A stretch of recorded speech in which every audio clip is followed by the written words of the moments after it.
Kothamangalam town bus stand പരിസരത്ത് NDA പ്രവർത്തകർ കലാശക്കൊട്ടിനായി സംഗമിച്ചു. നേതാക്കളും പ്രവർത്തകരും കലാശക്കൊട്ടിനെ ആഘോഷമായി മാറ്റുകയായിരുന്നു. എൻഡിഎയുടെ കൊട്ടിക്കലാശം ബസ് സ്റ്റാൻഡ് പരിസരം കേന്ദ്രീകരിച്ചാണ് നടന്നത്. നേതാക്കളും പ്രവർത്തകരും ആവേശപൂർവ്വം പങ്കെടുത്തു.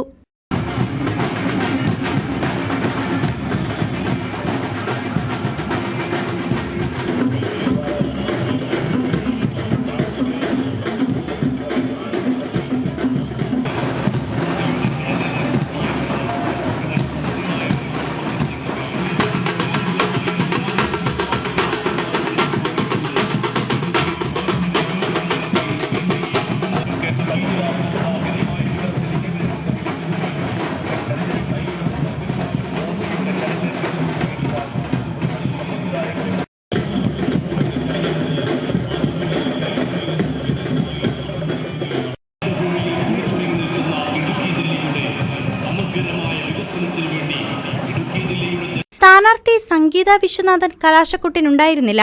അവർ തൊടുപുഴയിലായിരുന്നെന്ന് നേതാക്കൾ അറിയിച്ചു. കോതമംഗലത്തെ നേതാക്കൾ കലാശക്കൊട്ടിന് നേതൃത്വം നൽകി. KCV news, Kothamangalam.